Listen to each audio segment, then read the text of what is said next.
And this is what so many are waking up to, floodwaters pouring into neighborhoods. As you mentioned, that death toll stands at nearly 40, a number that will likely rise, especially as this storm is on the move. Overnight, a different state with a similar story. A weakened Harvey still strong enough to dump plenty of rain on Tennessee, flooding roads and neighborhoods in Nashville. Earlier, the storm spawning a tornado in western Alabama, tearing apart a barn and several homes. In East Texas, new urgency. Okay? Time may be running out to find those still stranded by the storm. At this swamp school in the city of Vidor, desperate people and their pets whisked to safety by a Navy chopper. Nearby in Beaumont, rescuers armed with an axe ripped through a roof searching for a mother and 4 children believed to be inside. 100,000 homes now affected by Harvey, 32,000 people in shelters. What's not known, how many people may be trapped and in need of help. So in hard-hit Beaumont, surrounded by water, a cruel bit of irony. There is no clean drinking water. That forced this hospital to shut down. Some patients hurried to helicopters. And from the floodwaters, fire, forcing additional evacuations around a chemical plant in Crosby, Texas. That blaze is out now, and so far, authorities say the air is clear. In Port Arthur, firefighters set out by fan boat. This city employee, along with his wife and daughter, using a dump truck to rescue residents. I've been in Port Arthur all my life, and nothing can compare to what's going on right now. In many areas, the water won't peak for another 2 days. With clear skies, today Texas is cleaning up. Many returning home, but what's left of their lives now as murky as the waist-deep water. Where the flood and mud have receded, the misery is revealed. Lawns littered with the waterlogged remains of people's lives. It's overwhelming to me, and I'm so grateful that we're here and all alive. Like Demiqua Singleton, we were with her this week when she was airlifted to safety. Please, somebody, go get my mama out of there. Thursday, they did. I thought I was gonna die. I really thought I was gonna drown. Harvey has taken so much, but so many are grateful for what they still have.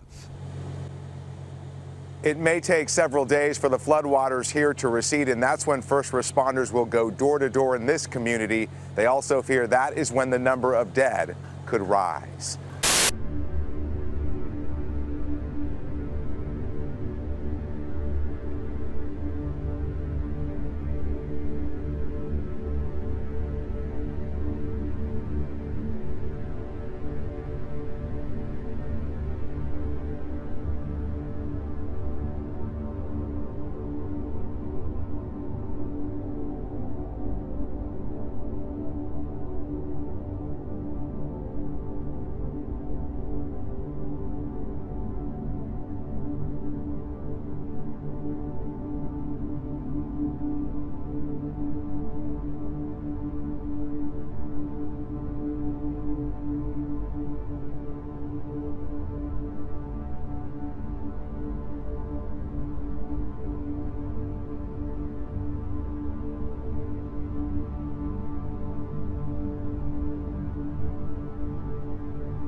There's another way water can get into the air.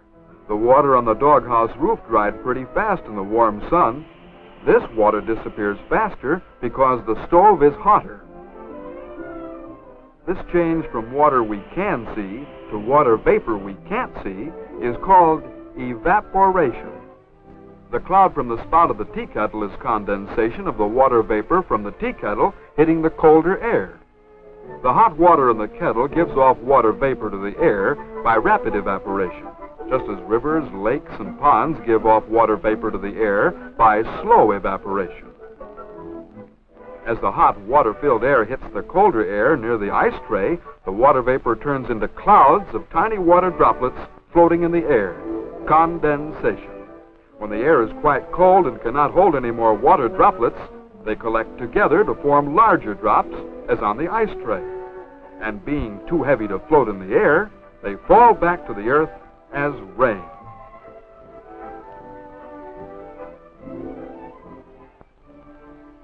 Without water in the air, we couldn't live. Our fields would be dry and nothing would grow.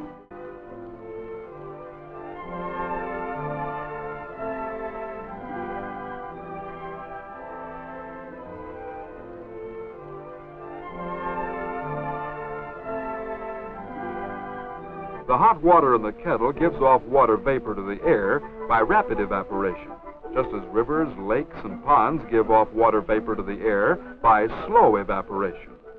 The hot water in the kettle gives off water vapor to the air by rapid evaporation, just as rivers, lakes, and ponds give off water vapor to the air by slow evaporation.